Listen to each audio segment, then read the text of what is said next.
Australia, and Canada. Canada increases immigration. Australia's visa intake declines.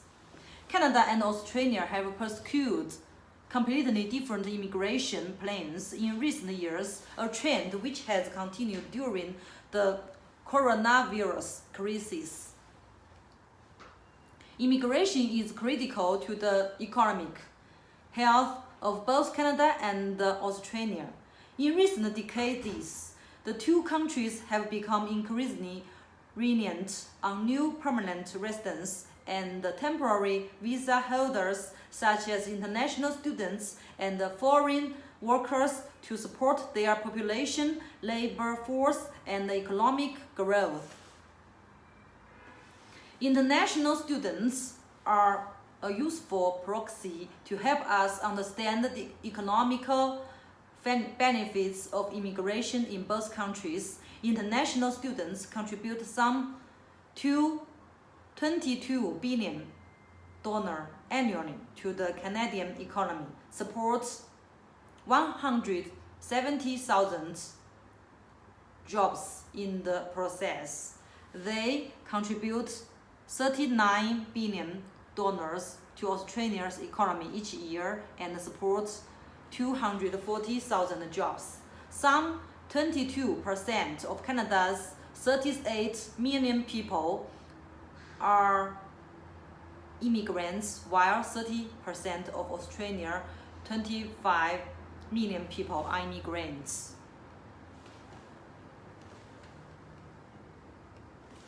This tells us that 8 million immigrants in each country have an even larger and more positive impact on the economy and job creation. Nevertheless, Canada and Australia have pursued completely different immigration plans in recent years, a trend which has continued during the coronavirus crisis. Immigration plans going in opposite directions. Canada has been steadily increasing its immigration levels since the late 1918 years, and in recent years has been raising them more aggressively to support its economy. Australia also began to increase its levels in the late 1990s, but it has shifted course over the last few years. Just day before it was hit hard by the coronavirus crisis, Canada announced it would be targeting the arrival of 340,000 permanent residents in 2020, which on a per capita basis is 0.9% of its population, and even higher levels in 2021 and 2022. Canada was previously averaging around 260,000 permanent residents arrivals per year until 2016. When it declined, it would be aiming for at least 300,000 annual arrivals. Canada is targeting 58% of its immigration to arrival under the economic class, 27% under the family class, and 50% for refugee and other humanitarian grounds. Meanwhile, Australia announced last year that it was reducing its annual permanent residence targets by 30,000 to 160,000 immigration annually until 2023. Prior to the announced cut, Australia had frozen its targets at around 119,000 immigrants for 8 straight years. On the Australians' current plan, 70% of immigrants will arrive on the economic class and 30% on the family class.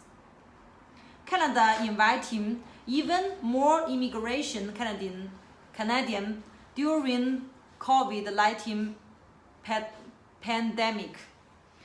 The coronavirus pandemic has understandably affected both countries' immigration systems. However, Canada is still trying to come as close as possible to achieving the economy class targets outlined in its immigration naval plan.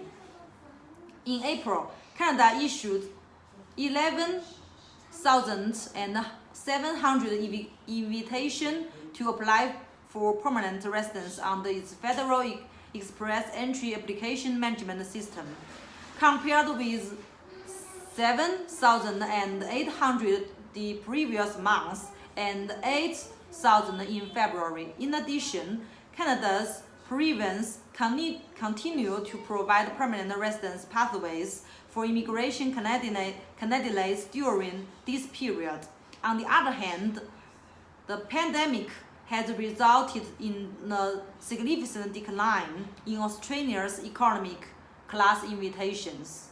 Last month, Australia issued 100 invitations under its Skier Selector expression of interest system, compared with 2,015 in March and 1,500 in February.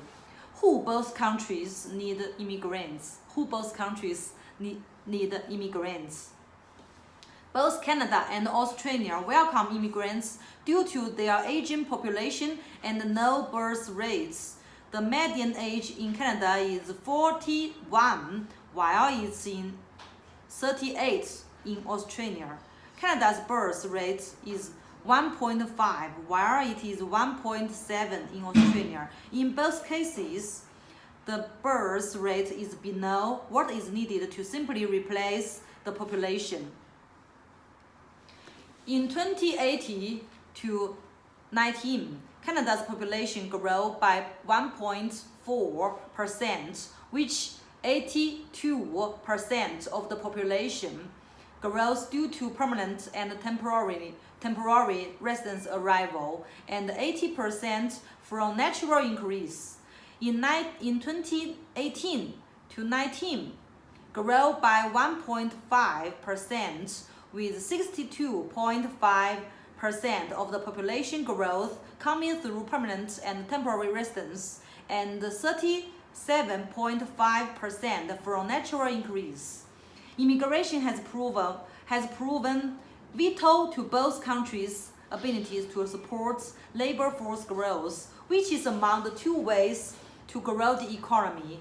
The other way is to use your worker more productivity. In addition, immigrants help to alleviate the fiscal pressure both countries face due to their aging populations, since the economic activity generated by immigrants help to support the government's revenues that are necessary to fund its social service such as health care, which is only becoming more expensive to deliver due to rapid population aging. How will Canada and Australia respond post-coronavirus? Some political leaders in Australia was recently calling for even more cuts to the country's immigration levels due to the COVID-19 crisis. For instance, Senator Christina Kenney recently argued in the Sydney Morning Herald that maintaining the same levels of immigration would hurt Australian workers. There has been little political discussion to date in Canada on the country's immigration policies post-pandemic. However, Canada's immigration minister recently suggested that the federal government remains committed to welcome immigrants to help Canada's economic recovery. Given how fluid the coronavirus crisis is no one can predict the future of Canada and Australian immigration policies. However, Canada's decision to invite more express entry immigration Canadians last month is telling of its desire to maintain high level of immigration to support its economy. In addition, there are 4 factors to have enabled Canada to sustain high levels of immigration, even following difficult economic periods, including after the 2008 to 2009 global financial crisis. The 4 factors of Canada's history, geography, policies, and politics could see Canada strike closely to its 2020 to 2022 immigration level plan once the pandemic is behind us.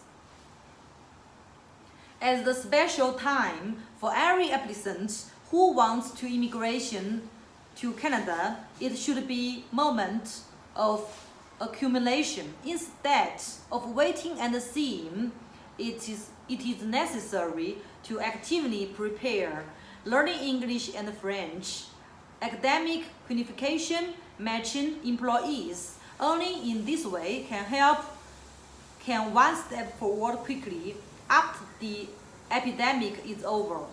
Hurry up and contact J&M Capital to make a tailored immigration plan. Canada's cost-effective product recommendation, Canadian Agri-Food Immigration Pilot, AFIP. Requirements: 1. You must have Canadian work experience.